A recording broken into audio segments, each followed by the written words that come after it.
This meeting is being recorded. Donc, merci à Jean-François Febvre et puis à Gilles Sabart qui ont accepté de co-animer ce petit-déj sur le thème de la gestion de crise. Donc, je vais vous laisser la parole. Bonjour à tous. Donc, je suis Gilles Sabart. Je vais lancer le PowerPoint, le fameux PowerPoint qu'on a préparé tous ensemble. Voilà. Alors, le problème, c'est que je n'ai pas de retour. Donc, du coup, je ne sais pas si vous connaissez un petit peu la gestion de crise et compagnie. Et puis, avec Jean-François, on va en parler. Mais nous, ce qu'on voulait parler de façon très concrète, c'est que dans votre entreprise, vous connaissez forcément des accidents, des pollutions, du harcèlement, de la corruption, avec des fraudes et de la violence. Et un des principes, et surtout si vous êtes en démarche qualité, c'est comment on va anticiper et agir sur ces risques-là.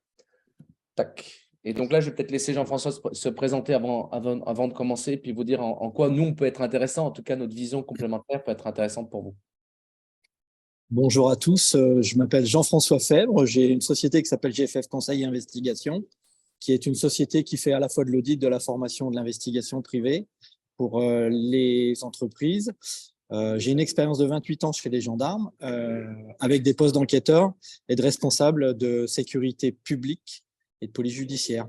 Je suis intervenu sur tout type de crise, d'enquêteur à directeur, sur des accidents de travail évidemment, sur des accidents de transport, bus, train, avion, pollution aquatique, affaires de corruption évidemment parce que j'ai travaillé dans un service de police judiciaire régional, du harcèlement évidemment, et puis l'ultime fut l'attentat terroriste de Saint-Quentin-Fallavier. J'étais le responsable de la région à ce moment-là.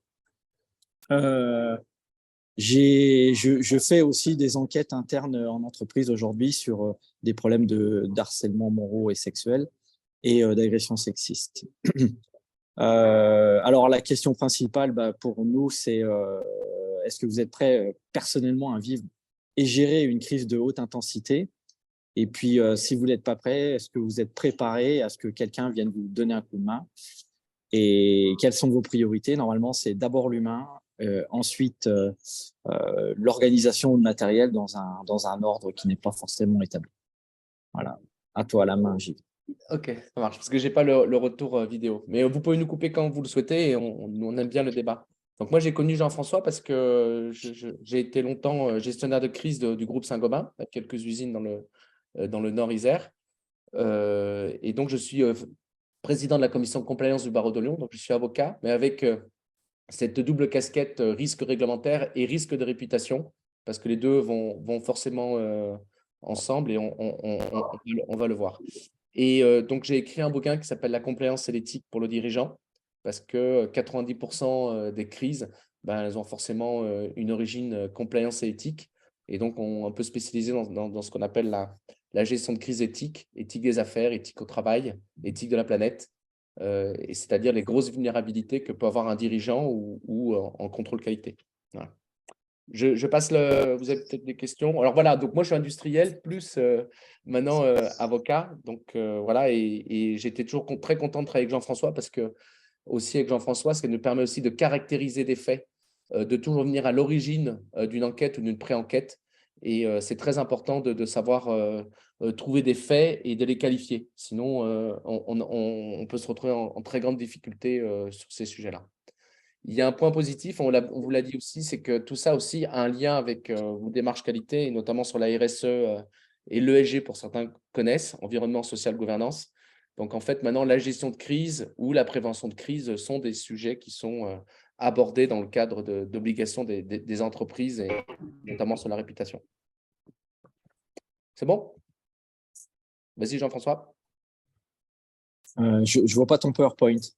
Ah, ça commence bien. Il n'est pas partagé pour l'instant. Il n'est pas partagé. Alors, attendez, hop, Aucune partage. je vais le faire. Alors, pardon, je vais le refaire.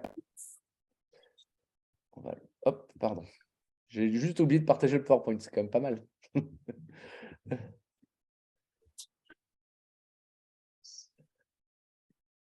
Voilà. Vous le voyez?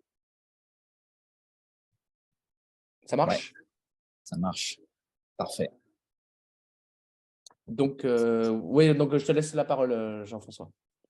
Donc, vous voyez, globalement, c'est ce dont je vous parlais, avec l'ultime en bas à droite, hein, les accidents de travail. Alors, moi, je suis un peu la caution institutionnelle de Gilles, hein, puisque j'ai travaillé dans l'administration nationale qui n'est pas forcément qui n'a pas forcément le même mode de raisonnement qu'une société privée. C'est-à-dire que quand on intervient, on prend la main sur les choses et globalement, le dirigeant, les responsables, les cadres sont un peu mis de côté et vous ne comprenez pas forcément quel est l'intérêt de l'État. Alors, l'exemple principal, c'est sur un accident de travail. L'enquête, il doit y avoir une enquête de l'inspection du travail. En théorie, alors est-ce que l'agence se déplace ou pas? Et il y aura une enquête, soit de la police, soit de la gendarmerie, mais si vous avez un accident qui mène à une incapacité permanente ou à un décès. Et à partir de là, on met de côté l'ensemble de la gestion de crise interne. Donc, il faut qu'on ait systématiquement un dirigeant à côté de nous qui nous oriente. Alors, nous, on l'utilise. Attendez. Là. Est-ce que vous m'entendez? Oui, je disais, nous, on l'utilise globalement simplement pour nous renseigner, mais on n'a pas en vision l'intérêt de l'entreprise. L'intérêt de l'entreprise, c'est comment je gère mes personnels, comment je gère mon environnement, comment je poursuis mon activité ou je la mets en stand-by, comment dans mon organisation je fais tout pour que ça fonctionne correctement ou que ça puisse fonctionner par la suite. Tout ça, l'interlocuteur de l'administration, que ce soit le préfet, le procureur de la République, les techniciens, police, inspection du travail, etc., ce n'est pas forcément leur souci principal. C'est rarement leur souci. Voilà, et l'intérêt de l'enquête, c'est de déterminer les responsabilités. Déterminer les responsabilités, je poursuis toujours, c'est principalement trouver un responsable. La plupart du temps, c'est le chef d'entreprise. Et la première chose qu'on fait, on regarde quels sont les documents, les supports écrits qui ont envisagé cette crise. Rarement, on les trouve. Et ensuite, on engage un processus d'audition, d'entretien, de recherche d'éléments pour déterminer une responsabilité soit générale, soit personnelle. Voilà, je te passe la main ensuite. Donc, ce qui est intéressant dans ce que dit Jean-François, et c'est vrai qu'on anticipe un petit peu, mais c'est pas grave, c'est que vrai que lorsque vous avez un accident du travail, il y a une double enquête qui se mène au-delà de l'enquête interne. Il y a une enquête inspection du travail et une enquête gendarmerie. Et à la rigueur, c'est le procureur qui a l'élément voir le préfet. Donc, il faut être très attentif à ça. Et moi, j'alerte juste une chose, c'est que souvent, une crise dans ce domaine-là, elle se rajoute parce qu'on a tendance à vouloir faire, comme on va chercher des documents écrits, et si on n'a pas un plan de prévention, on a tendance à en créer un. Et ça s'appelle un faux et usage de faux. Donc, attention à ne pas rajouter à la crise ou à un endroit où il n'y a pas forcément de crise. Et le troisième élément, mais avant d'anticiper que dit Jean-François, et qui est très important en gestion de crise, c'est qu'on a tendance à penser que soit presse, penser que gendarmerie, alors qu'en fait, on a des vrais enjeux internes et externes sur des parties prenantes par ailleurs, auxquelles il faut être très attentif. C'est vraiment une démarche globale que vous devez avoir. Voilà. Hop. Alors, tac. Pardon. Alors, qu'est-ce qu'une crise? C'est comment agir et anticiper un risque. Et en fait, une crise, si on doit vraiment la définir, moi, on me pose souvent la question, c'est comment on sait qu'on a une crise? Et en fait, on sait quand on a une crise, par exemple, quand on a un article de presse où la gendarmerie arrive. Là, c'est des choses un petit peu évidentes qui arrivent, mais tout risque, en fait, a un potentiel de crise s'il est mal géré sur ce sujet-là. Et donc, du coup, quand on a une crise et qui est reconnue, moi, je dis toujours, c'est pas n'importe quel problème qui arrive. C'est-à-dire que vous avez vu les sujets dont on a parlé tout à l'heure. Moi, j'ai tendance à dire c'est un petit peu l'éléphant dans un magasin de porcelaine. C'est-à-dire qu'on parle de risque, et on parle de vulnérabilité. C'est-à-dire, et c'est très simple, c'est 90% de la responsabilité du mandataire social ou du dirigeant sont les sujets qui ont un potentiel de crise. Voilà. On l'a vu tout à l'heure, c'est accident du travail, ceux qui engagent la responsabilité du dirigeant, la corruption, la fraude, l'abus de biens social, bien sûr, toute forme d'harcèlement. Et tous ces sujets-là amènent une responsabilité du dirigeant parce qu'on considère, la société considère à juste titre que ça fait partie de la responsabilité du dirigeant de pouvoir anticiper ces risques et éviter que le risque ne se réalise. Voilà. Donc, ce n'est vraiment pas n'importe quel problème et ce n'est pas la peine de partir sur, quand on veut faire la gestion de crise, sur 200 sujets. Là, nous, ce qu'on ne va pas aborder, par contre, c'est le plan de continuité d'activité, qui est un autre sujet en termes de qualité. Nous, ce qu'on va vous aborder, c'est la notion de risque et de crise éthique qui peut se poser. La responsabilité du dirigeant, elle n'est pas que pénale, elle est avant tout qualifiée par le Code du travail, dans le L 41-21. C'est l'obligation de santé et de sécurité de l'employeur qui systématiquement est mise en avant par les administrations. D'ailleurs, c'est très intéressant et la France est assez en avance là-dessus. C'est-à-dire que pendant longtemps, notamment sur l'accident du travail, vous aviez une obligation de résultat. C'est-à-dire que le dirigeant ou le mandataire social pouvait avoir sa responsabilité engagée dès qu'il y avait un accident du travail et un préjudice. Maintenant, ce qui se passe, c'est que ce qu'on appelle, il y a une obligation de moyens renforcée. C'est-à-dire que, et là, c'est un concept qui est extrêmement important parce que c'est un concept qu'on retrouve partout. C'est-à-dire ce qui compte, c'est la prévention. Voilà. C'est-à-dire que si vous n'avez pas mis de prévention, c'est comme un permis à points, votre responsabilité est engagée et c'est la première chose qu'ils vont regarder. Là, Jean-François, quand tu arrives sur un accident de travail, quel document, toi, tu vas chercher en premier? On va regarder toute la documentation qui traite du problème que l'on découvre, documents uniques, des plans, des consignes, des directives données par les dirigeants. Et si, alors, il y a en général, c'est pas forcément actualisé. Donc s'il y a, c'est un moindre mal.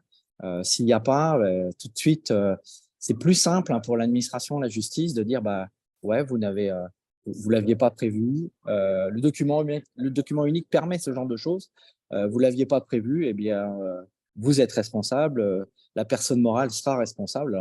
On n'est pas forcé de viser une personne physique. Après, voir s'il y a une faute détachable, à voir. Donc, le document unique, un des gros sujets que vous avez peut-être, c'est qu'il y a beaucoup de documents uniques qui sont extrêmement complexes. Et à l'intérieur, vous allez peut-être mettre des plans d'action et malheureusement, vous n'appliquez pas ces plans d'action. Moi, ce que je vois souvent maintenant dans le document unique aussi, c'est les risques psychosociaux qui ne sont pas pris en compte dans les documents uniques. Voilà. Ça, c'est un vrai sujet en cas d'harcèlement, en cas de lier tout ce qui est à la psychologie. Donc ça, je vous invite vraiment d'être très attentif à ces documents uniques et notamment sur les risques psychosociaux, où certains appelleraient ça d'un point de vue positif, c'est la qualité de vie au travail. Mais soyez très attentif à ça. Et donc, en termes Alors, la deuxième chose que vient de dire Jean-François, qui me paraît très important, pardon de le refaire, c'est que vous voyez bien qu'en face de vous, vous allez avoir des gens qui vont aller au plus simple. Donc, si vous n'avez pas de document unique, responsabilité engagée. Voilà. C'est ça la simplicité. Donc, soyez très attentifs à vos outils, à ce que vous avez à avoir et simuler de grâce peut-être un accident et voir ce que vous avez ou pas chez vous et essayer de rectifier ça par rapport à la conformité. Et donc, la crise, quand elle arrive, elle est complexe et chaotique. C'est-à-dire que vous voyez bien, d'ailleurs, on touche, quand on reprend l'histoire de l'accident du travail, en termes de droit, on a du droit pénal, mais on a aussi du droit social qui rentre en jeu. On a d'autres formes, on a du droit de la prévention, on a du droit de ce que j'appelle le droit de la compliance. On a des autorités qui arrivent, comme la CARSAT qui peut arriver parce qu'elle a peut-être donné des avis, il y a peut-être des indications. Donc, attention à faire ça. Et on rentre tout de suite dans une complexité et une sorte de chaos qui arrive quand il y a une crise. Et donc, en fait, souvent, moi, je le conteste souvent, c'est que souvent, on n'est pas forcément en crise, mais il suffit que le dirigeant prenne un raccourci ou un de ses salariés qui ne disent pas les choses, et bien tout de suite, on se retrouve dans une situation de crise. Donc, en fait, il faut surtout Et ça, c'est vraiment de l'humilité là-dessus et c'est très important. Bien prendre en compte la complexité et le caractère chaotique d'une crise ou d'un risque qui est mal géré. Et donc, et c'est la deuxième chose, c'est-à-dire que si quelqu'un vous donne un jour le guide de la gestion de crise, j'aurai mes plus grands doutes là-dessus parce qu'il n'y a jamais de solution existence et évidente. Voilà. Quand on est en gestion de crise, il faut avoir des clés, il faut avoir des réflexes, il faut avoir des méthodes parce qu'on gère une complexité et on ne sait pas tout. Souvent, une crise, parce qu'il y a quelque chose qui s'est passé qu'on n'est pas au courant, le dirigeant ne la voit pas ou pense que c'est comme ça et que chez lui, ça se passe bien. Non, il y a peut-être quelque chose qui se passe où il n'est pas au courant. Je vous donne juste un exemple qui est peut-être anecdotique, mais dernière gestion de crise en cybersécurité que j'ai gérée, il y avait une demande de rançon et ça faisait 4 jours qu'un des web développeurs avait cette demande de rançon sur son ordinateur, il ne la donnait pas. Voilà. Donc, en fait, et le dirigeant ne savait pas ce qui se passait, alors qu'en fait, un de ses salariés avait l'information comme quoi c'était une attaque cyber. Et souvent, dans une gestion de crise, votre premier ennemi, c'est l'information. Voilà. C'est aller chercher l'information dans tous les secteurs pour savoir ce qui se passe. Voilà. Et les caractériser. Éviter toute forme de stéréotype. Éviter toute forme de défense en disant c'est la faute des journalistes, ils ne sont pas gentils. Ou un tel a fait ça. Ce qui est important, c'est ça. Et c'est pour ça qu'il faut d'ailleurs être accompagné dans la gestion de crise, c'est qu'il n'y a pas de solution existence et évidente.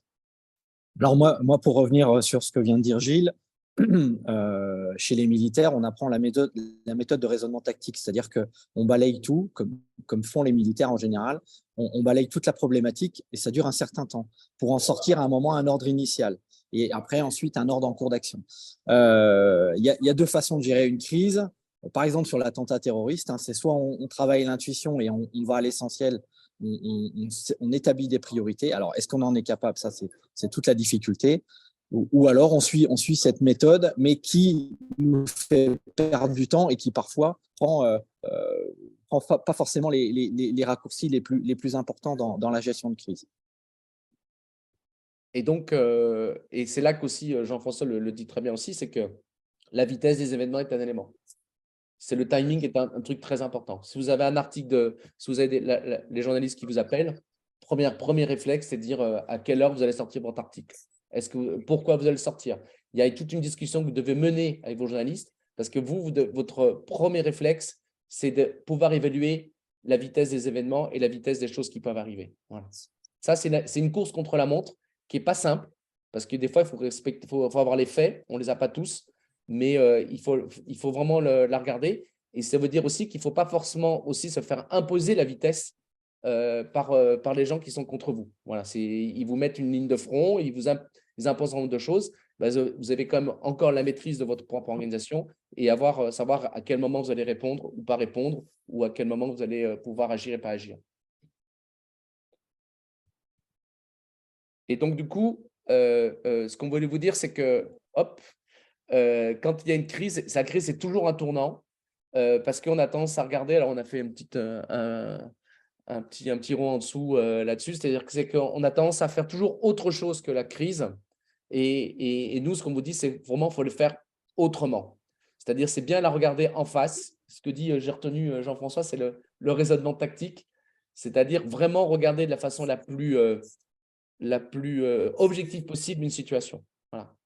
Je prends par exemple l'exemple de harcèlement moral. On dit, bah non, on va peut-être pas regarder le sujet ou c'est quelqu'un qui est pas gentil. Voilà. Non, il y a peut-être d'autres implications derrière qui peuvent arriver auxquelles il faut être extrêmement attentif et vraiment évaluer votre situation.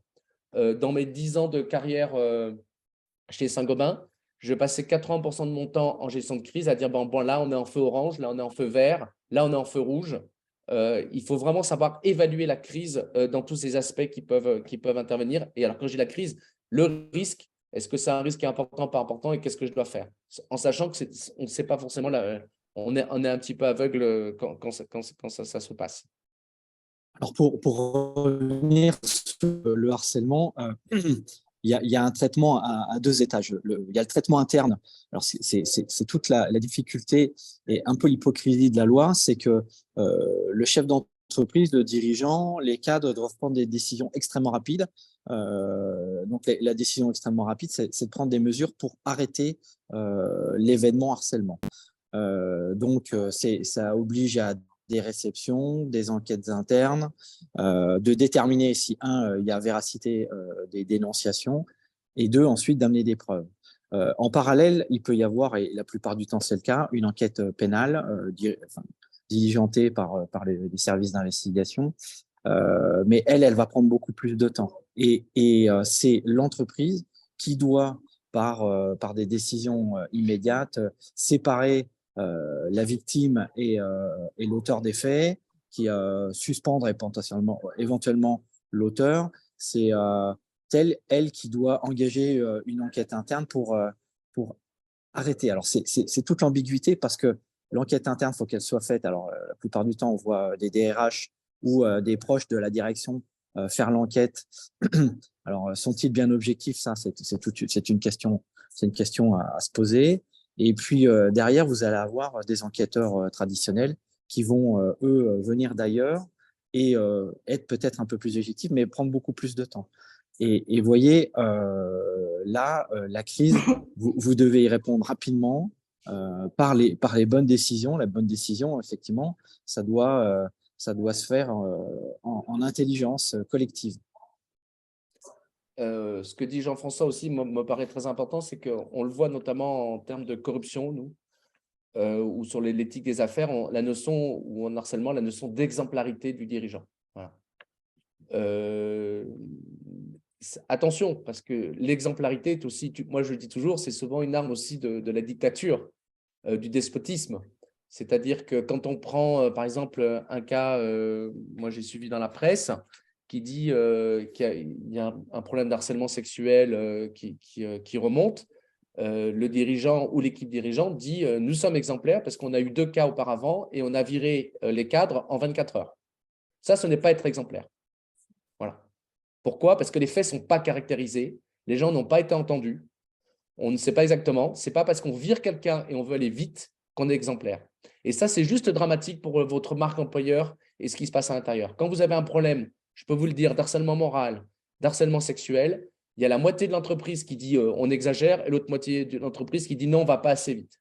Donc, il y a quand même des outils comme l'enquête interne auxquels il ne faut pas négliger, qui doit être fait dans les règles de l'art, qui permettent justement de diminuer la tension et l'intensité et d'avoir, j'allais dire, de juger en justice quelque part, d'avoir des positions justes vis-à-vis des uns et des autres. Un mise en cause, et c'est le minimum qu'il peut avoir, a le droit d'être entendu, a droit à avoir caractérisé ses faits. Je peux vous dire, moi j'ai traité certains cas où des gens qui ont été mis en cause alors que c'était leur supérieur hiérarchique qui mettait une pression excessive sur lui et qui après se déversait en dessous avec des stratégies d'étau entre le supérieur et les personnes en dessous. Donc, en fait, il faut être extrêmement, extrêmement prudent là-dessus. Et la notion d'exemplarité, pour moi, c'est uniquement de dire « je respecte les droits fondamentaux des gens, je respecte le principe de contradictoire, je respecte une stratégie pour recueillir des faits ». C'est ça l'exemplarité. Ce n'est pas de dire « je prends une décision rapide parce que quelqu'un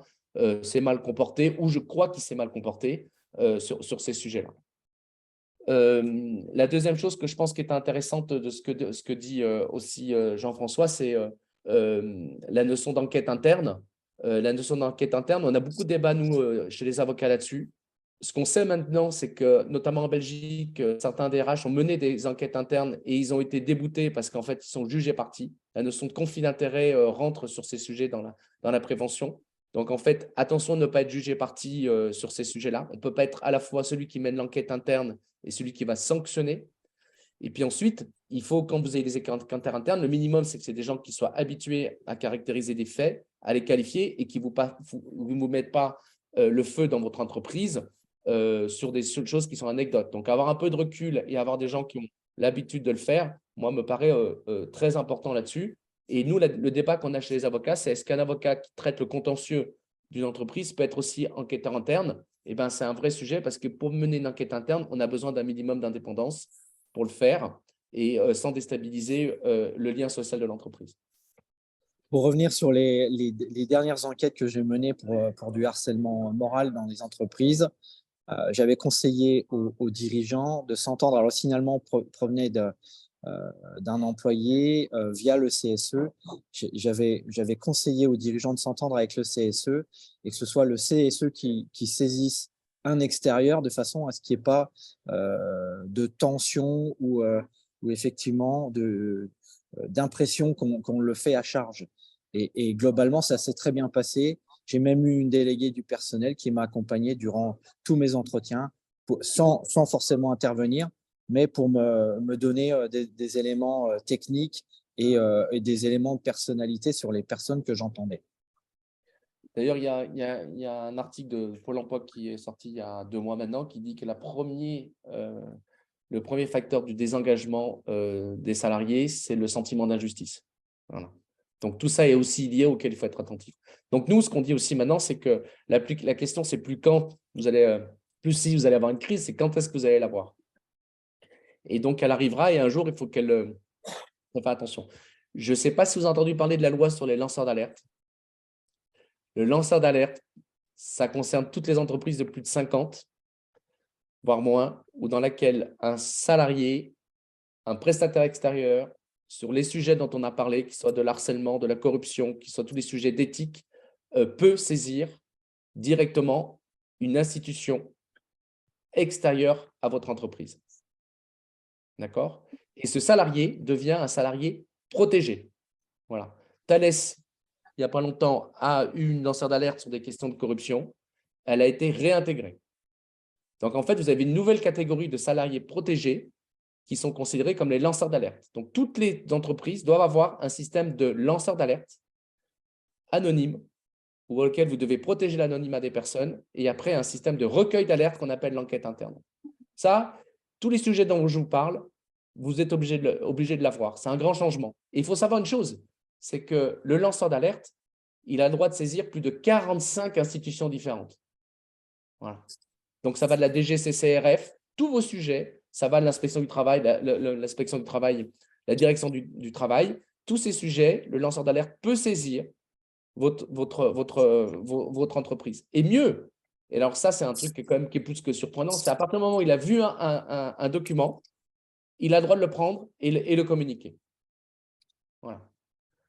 Donc, en fait, le lanceur d'alerte, c'est vraiment une lame de fond qui est très importante, auquel vous devez être attentif et qui va arriver très, très fortement là-dessus. Le décret est sorti et donc, du coup, ça se met petit à petit, ça se met en place et tous les grands groupes l'ont mis en place, mais ils demandent aussi à leurs fournisseurs de le faire afin de respecter leurs engagements vis-à-vis de l'éthique. Oui, c'est le principe en fait du renseignement policier. Hein. On fait appel soit à des aviseurs, à des personnes sourcées, etc., pour nous donner l'information et ça a aussi traversé le monde de l'entreprise. Moi, je travaille sur des sujets extrêmement sensibles et je peux vous dire que je suis assez favorable aux lanceurs d'alerte. Et je pense que dans certains secteurs, si on avait eu des sentinelles, on n'aurait pas eu les problèmes qu'on a actuellement de la société. C'est-à-dire qu'il faut faire attention à ce que la dénonciation, l'émotion ne prennent pas le dessus. Et ça, c'est aussi le rôle de l'enquête interne. Mais c'est toujours très utile d'avoir des gens et une source d'information pour un employeur, de dire voilà, qu'est-ce qui se passe et avoir une alerte sur ces sujets-là. Voilà. Donc, on vous aurait un rôle toujours de comment faire face à des événements soudains, inquiétants, non maîtrisés. Et on voit bien qu'il y a une forme d'irrationnel qui s'installe quand il y a une gestion de crise auquel il faut être attentif. Attention, et moi, je l'ai vu encore avec un DRH l'année dernière qui, notamment pour le Covid-19, inventait le droit et indiquait, notamment à Mediapart, qu'il avait le droit de ne pas embaucher des gens qui avaient une faiblesse physique pour protéger ses clients. Voilà. Ça, c'est les gens qui inventent le droit ou le bon sens. Mais le droit, il n'est pas là pour ça. Le droit, il faut toujours revenir sur des principes fondamentaux qui est quand même des principes de non-discrimination qui sont évidents à mettre en place.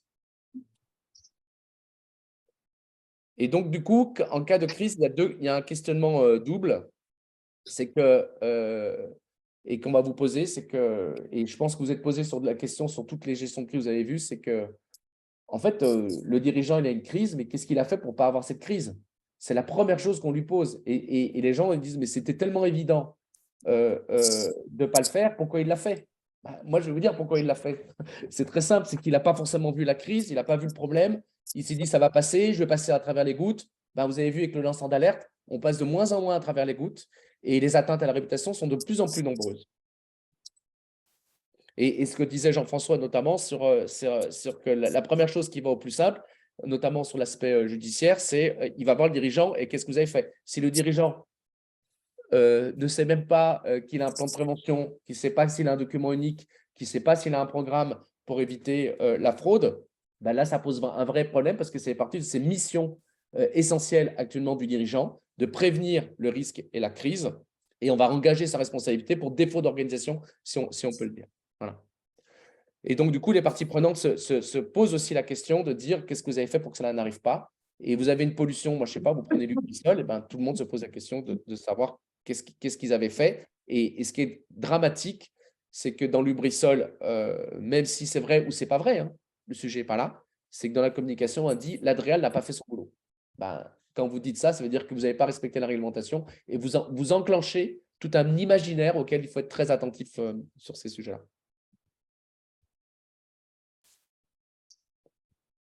Et donc, une crise, ce n'est pas une fatalité. Et c'est là qu'on va en parler. Vous avez peut-être deviné ce qu'on voulait vous dire. C'est que pour nous, en tout cas, une crise, c'est de la prévention, de la prévention, de la prévention. Voilà. Et toute la réglementation de tous nos sujets, elles sont issues d'une grande crise. Si vous prenez les crises, par exemple, le risque anticorruption qui est en France, eh ben, c'est Alstom avec Sapin 2. C'est-à-dire que vous avez peut-être entendu parler de l'affaire Alstom où un cadre a fait 36 mois de prison aux États-Unis. Eh ben, on a mis en place la loi Sapin 2 de façon à avoir de la prévention et éviter qu'il y ait de la corruption. Un dirigeant doit démontrer, avoir un programme de qualité, parce que c'est ça qui arrive, c'est un programme de qualité sur lequel il va démontrer que le risque il est bien pris en charge et évité. Aux États-Unis, et avec les lois de l'extraterritorialité, les États-Unis sont très fortes. Ce qui a traumatisé les États-Unis sur la corruption, c'est Watergate. Vous voyez, c'est juste ça. Sur Lubrizol, il y a eu tous les sujets qui arrivaient sur l'environnement avec ce qu'on appelle la justice négociée et ce qu'on appelle la convention judiciaire d'intérêt public. Mais je peux vous citer un sujet qui arrive aussi, qui va arriver sur que ce soit PME, ETI ou grand groupe, qui est le devoir de vigilance. Et ben, tout ça aussi issu de Rana Plaza. Vous savez, c'est un bâtiment de 2500 personnes au Bangladesh qui s'est effondré et on a trouvé des marques françaises à l'intérieur de ce bâtiment. Donc, en fait, les droits humains, quand vous êtes à l'étranger, quand vous avez un fournisseur, vous devez vérifier que les gens respectent un minimum les droits humains.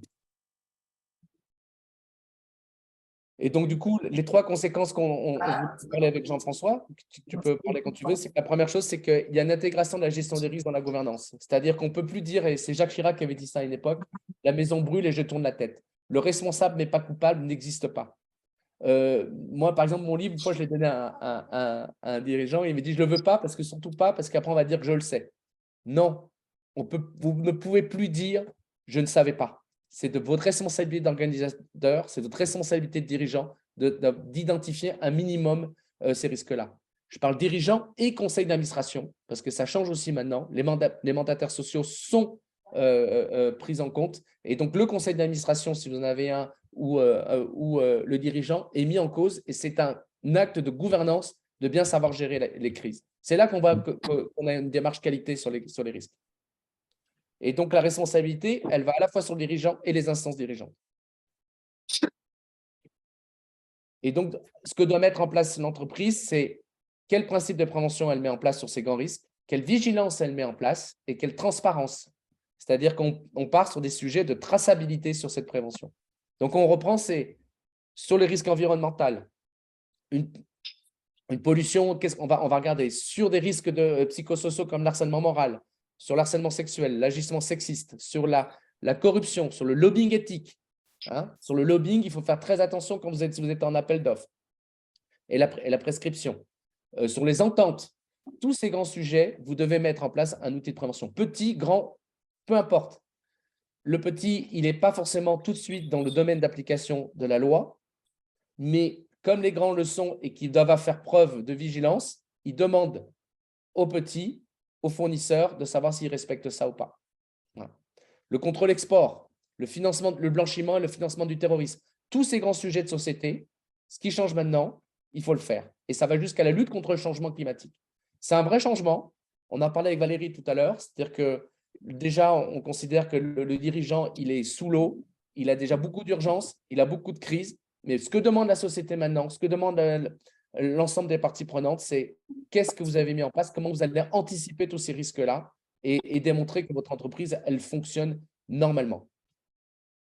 Oui, il y a une vraie tendance. Ouais, il y a une vraie tendance en fait aujourd'hui à la transparence plus ou moins saine d'ailleurs. Vous avez le moindre fait, la moindre crise entre guillemets qui apparaît dans une entreprise, elle est récupérée soit par des personnes internes qui veulent nuire à l'entreprise, soit à des organes de presse, soit à des réseaux sociaux.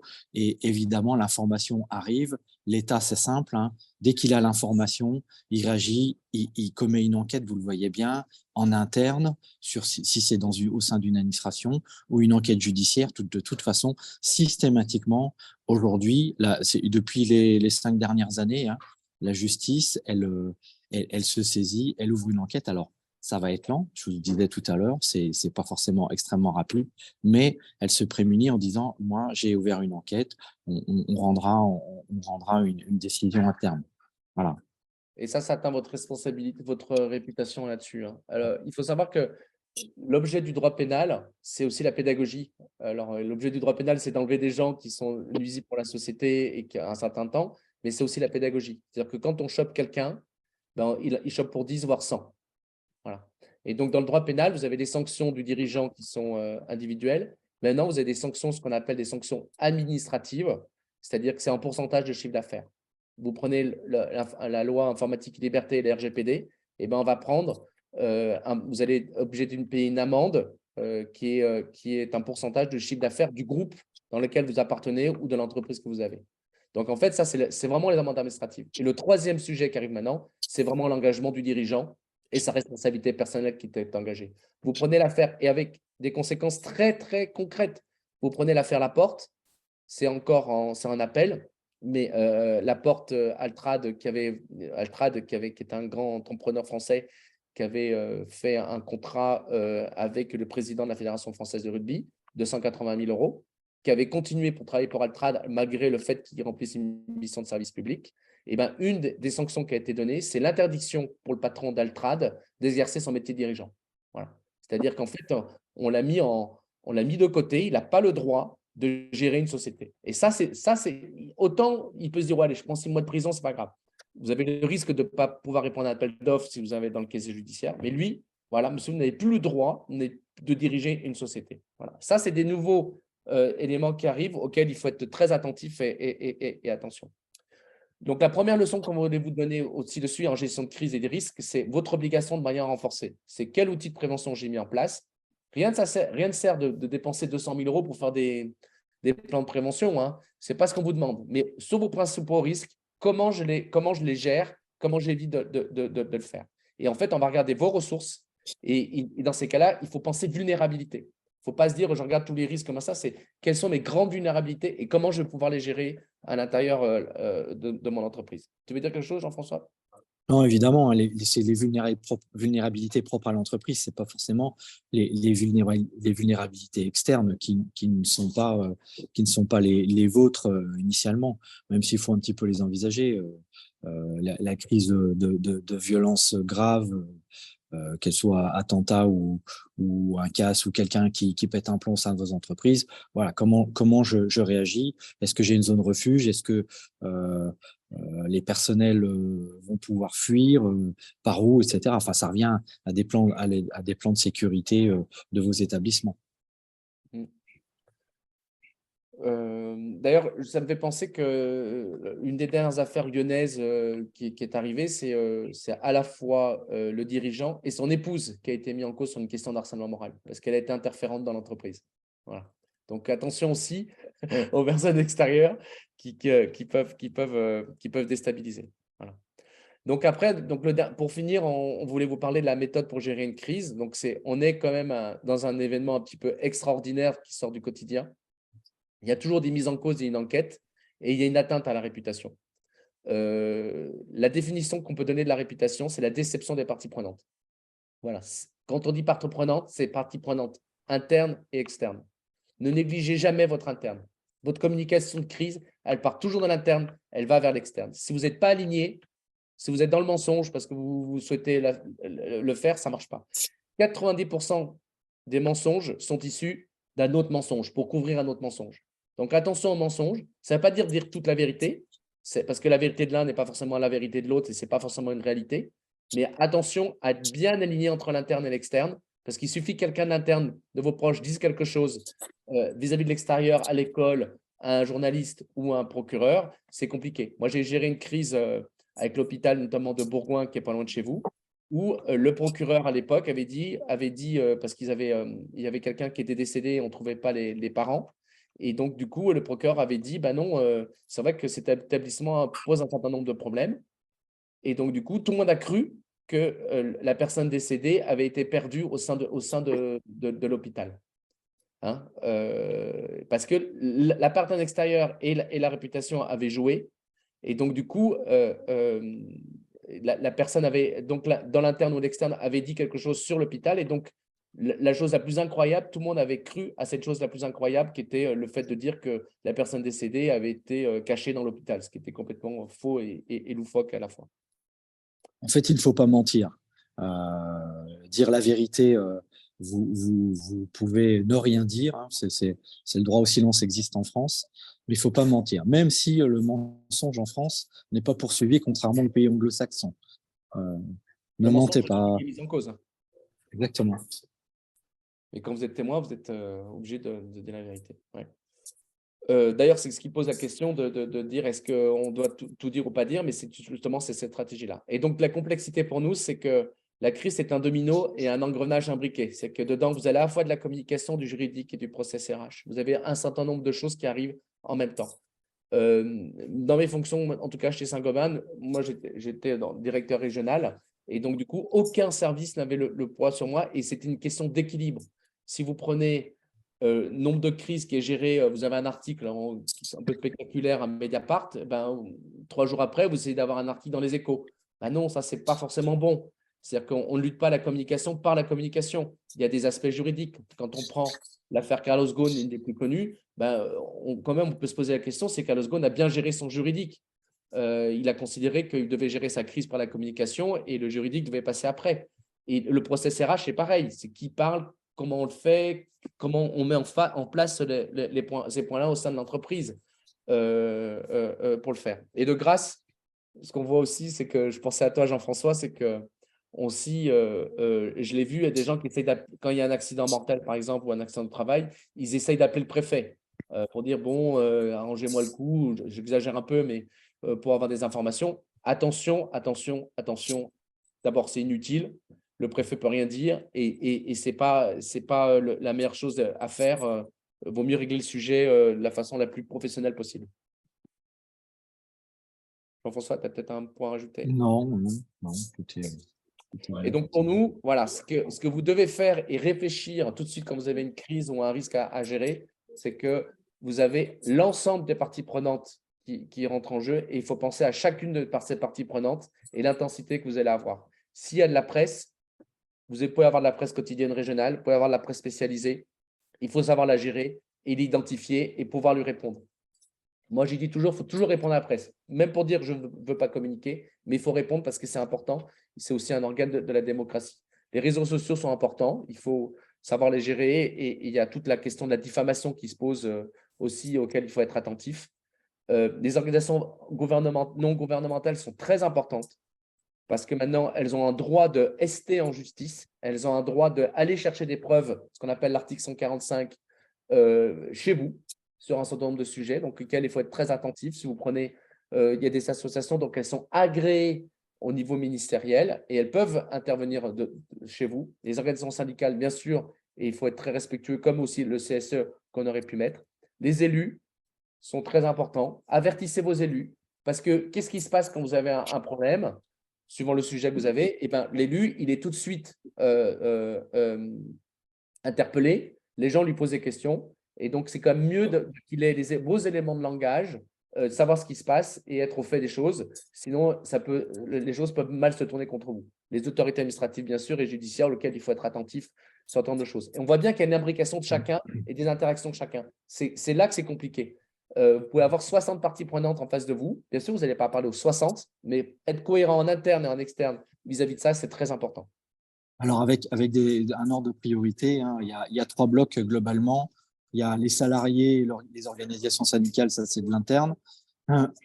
Ensuite, vous avez les autorités et enfin, derrière, la presse et réseaux sociaux, etc., qui sont les derniers, les derniers informés. C'est pas forcément les prioritaires. Pour revenir sur l'exemple type de l'attentat terroriste de 2015, la première chose, ça a été de gérer l'intervention. Et ça, c'est pratiquement sur toutes les crises majeures ou importantes, même sur un accident du travail. C'est on intervient, on fait cesser la douleur, la souffrance, etc.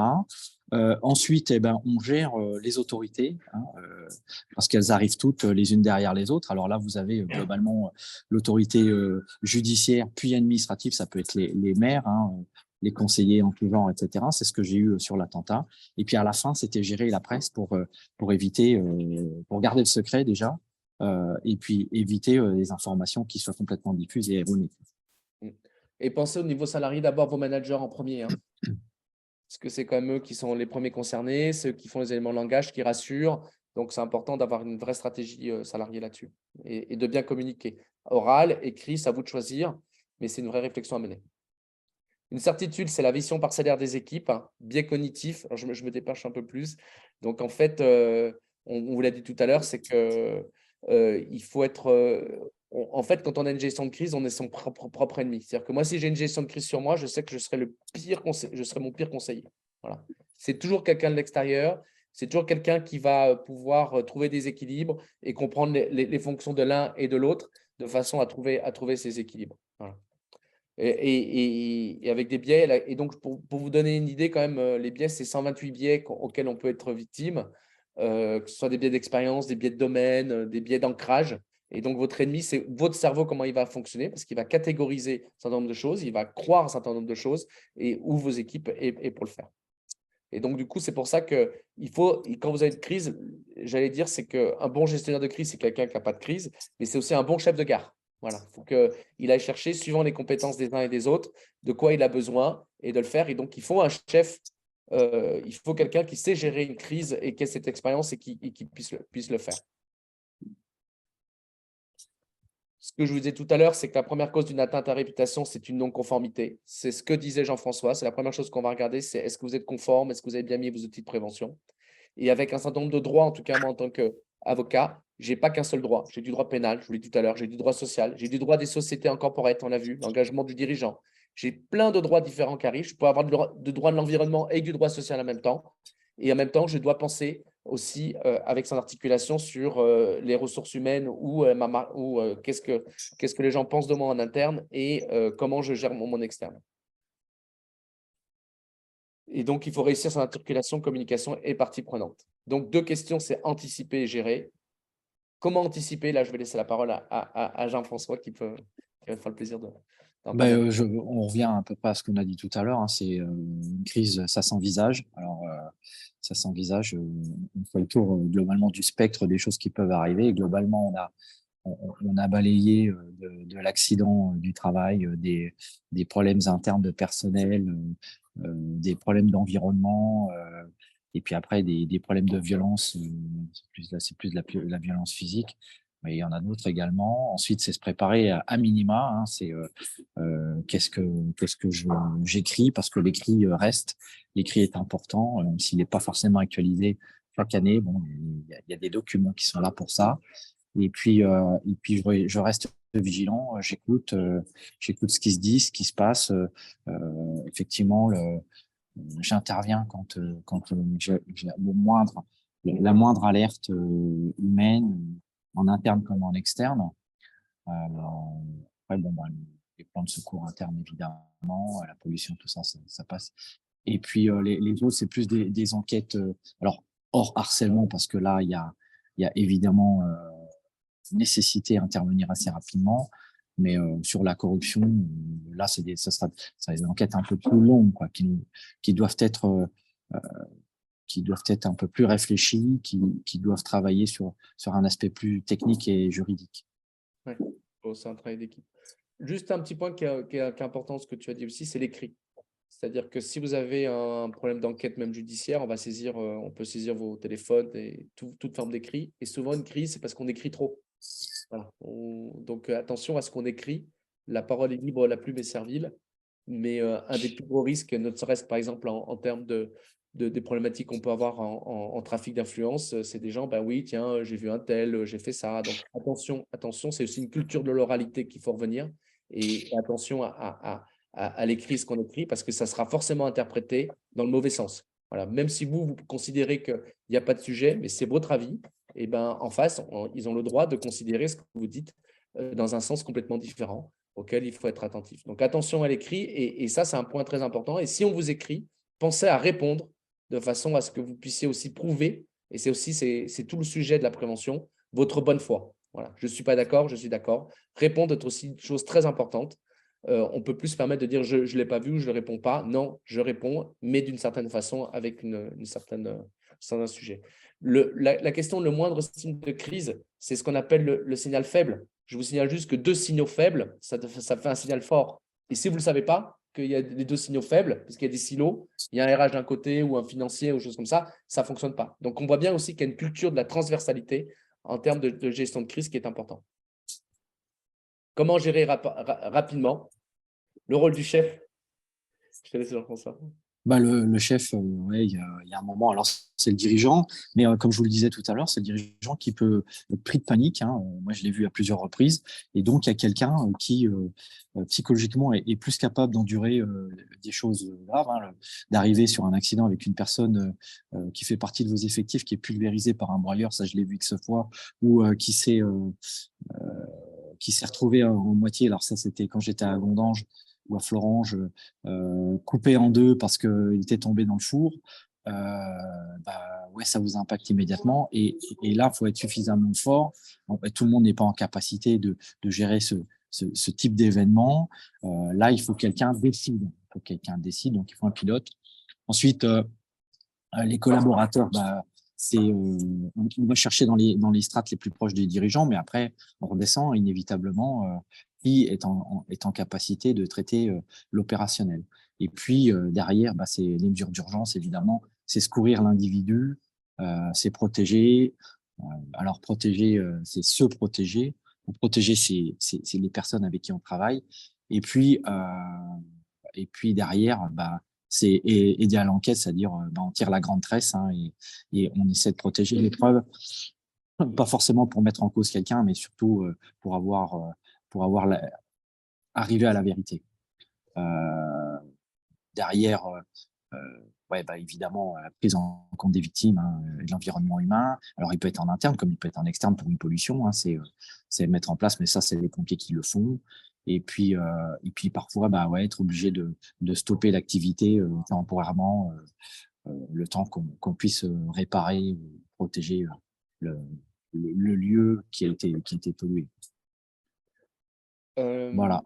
Ouais, je pense que Après, c'est plus toi le carré bleu. Dans le rôle des collaborateurs, tout le monde n'est pas capable de gérer une crise, donc du coup, la capacité des uns et des autres de le faire est important, et le champ de responsabilité des uns et des autres est très important, il doit être bien identifié. Donc, attention, certains collaborateurs ne sont peut-être pas capables parce qu'ils ont d'autres choses à faire. Ce n'est pas le bon moment de pouvoir gérer le sujet. Donc, l'équipe de crise, on l'a vu, elle est très importante. Et donc, pour revenir, je veux dire simplement pour revenir sur l'attentat, là, c'est là que je me suis rendu compte que tout le monde n'était pas en capacité. J'avais une centaine d'effectifs sur place et j'ai eu une dizaine de personnels qui sont tombés parce qu'ils voyaient la guerre arriver, ils voyaient des événements extrêmement graves. Et je les ai perdus. Donc je les ai mis de côté, même dans l'équipe d'intervention pour essayer de récupérer un potentiel deuxième terroriste. J'en ai eu 2 qui m'ont dit je suis pas capable, donc on les a mis de côté, on leur en a pas voulu, mais bon, ils n'étaient pas en pleine capacité de leurs moyens, donc on les met de côté.